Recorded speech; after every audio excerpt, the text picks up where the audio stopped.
Friends, ನಾನು ನಿಮ್ಮ simple Shiv ಮಾತಾಡ್ತಾ ಇರೋದು. ಬಿಗ್ ಬಾಸ್ ಈ ವಾರದ ಎಲಿಮಿನೇಷನ್ ಅಥವಾ ಈ ವಾರ ಮನೆಯಿಂದ ಹೊರಬಂದವರು ಜಾಹ್ನವಿ ಅವರು.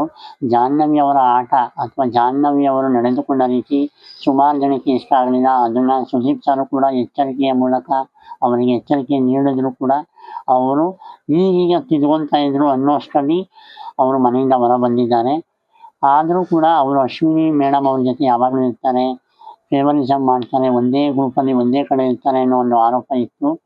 ಅದನ್ನೆಲ್ಲ ಮೀರಿ ಸುಮಾರು 64 ದಿನಗಳ ಕಾಲ ಬಿಗ್ ಬಾಸ್ ಮನೆಯಲ್ಲಿ ಇದ್ದು ಒಬ್ಬ ನ್ಯೂಸ್ ಆ್ಯಂಕರ್ ಆಗಿ ಆಟವನ್ನು ಆಡಿ ವ್ಯಕ್ತಿತ್ವವನ್ನು ತೋರಿಸಿ, ಜೊತೆಗೆ ತಮ್ಮ ಒಂದು ನ್ಯೂಸ್ ಆ್ಯಂಕರ್ ಆದರೂ ಕೂಡ ತಾವು ಹೇಗೆ ಬಿಗ್ ಬಾಸ್ ಮನೆಯಲ್ಲಿ ಯಾವ ರೀತಿ ನಡೆದುಕೊಂಡಿದ್ರು ಅದನ್ನು ಜನ ಎಲ್ಲ ನೋಡಿದ್ದಾರೆ. ಹಾಗಾಗಿ ಜಾಹ್ನವಿ ಅವರ ಆಟ ಬಹುಶಃ ಸುಮಾರು ಜನರಿಗೆ ಇಷ್ಟ ಆಗಲಿಲ್ಲ ಅಂತ ಅಂದ್ಕೊಳ್ತೀವಿ. ಸುಮಾರು ಜನರು ಕಮೆಂಟ್ಸನ್ನು ನಾವು ನೋಡ್ತಾ ಇದ್ವಿ, ಅವ್ರ ಮನೆಯಿಂದ ಆಚೆ ಬರಬೇಕು ಅಂತ. ಸೊ ಅಂತೂ ಇಂತೂ ಮನೆಯಿಂದ ಆಚೆ ಬಂದಿದ್ದಾರೆ. ಹಾಗಾಗಿ ಮುಂದಿನ ಒಂದು ಆಟ ನೋಡಬೇಕು. ಯಾಕಂದರೆ ಜಾಹ್ನವಿ ಅವ್ರು ಇಲ್ಲದೇ ಅಶ್ವಿನಿ ಗೌಡ ಮೇಡಮ್ ಅವರು ಹೇಗಿರ್ತಾರೆ ಮತ್ತು ಜಾಹ್ನವಿ ಅವ್ರು ಇಲ್ಲದೆ ಬಿಗ್ ಬಾಸ್ ಮನೆ ಹೇಗಿರುತ್ತೆ ಅನ್ನೋದನ್ನು ನಾವು ನೋಡಬೇಕು. ಅದೇ ರೀತಿ ವೈಲ್ಡ್ ಕಾರ್ಡ್ ಎಂಟ್ರಿ ಮೂಲಕ ರಜತ್ ಮತ್ತು ಚೈತ್ರ ಅವರು ಮತ್ತೆ ಹಳೆ ಮನೆಗೆ ವಾಪಸ್ ಬಂದಿದ್ದಾರೆ. ಅಂದರೆ ಹಳೆ ಮನೆ ಅಂದರೆ ಅವರು ಮುಂಚೆ ಸೀಸನ್ನಲ್ಲಿ ಇದ್ದಂಥವರು.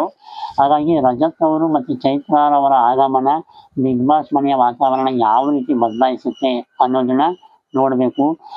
ಮತ್ತು ಈ ಬಿಗ್ ಬಾಸ್ ಸೀಸನ್ ಯಾವ ರೀತಿ ಬದಲಾಗುತ್ತೆ ಅನ್ನೋದು ಚೈತ್ರ ಮತ್ತು ರಜತ್ ಅವರ ಮೇಲೆ ನಿಂತಿದೆ ಅಂತಲೇ ಹೇಳ್ಬೋದು.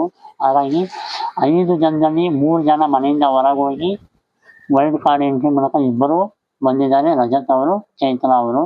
ಮತ್ತು ಇನ್ನೊಂದು ಕಡೆ ಜಾಹ್ನವಿ ಅವರು 64 ದಿವಸ ಕಳೆಯೋಕ್ಕೆ ಮುಂಚೆನೇ ಮನೆಯಿಂದ ಎಲಿಮಿನೇಷನ್ ಆಗಿ ಬಂದಿದ್ದಾರೆ.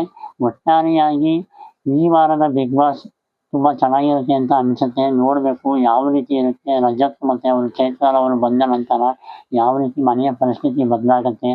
ಮತ್ತು ಅಶ್ವಿನಿ ಮೇಡಮ್ ಅವ್ರ ಜೊತೆ ಇದ್ದಂಥ ಜಾಹ್ನವಿ ಅವರು ಇಲ್ಲ ಇವಾಗ. ಹಾಗಾಗಿ ಅವರ ಒಂದು ವಾತಾವರಣ ಪರಿಸ್ಥಿತಿ ಯಾವ ರೀತಿ ಇರುತ್ತೆ ಅನ್ನೋದನ್ನು ನಾವು ಕೂಡ ನೋಡ್ಬೋದು.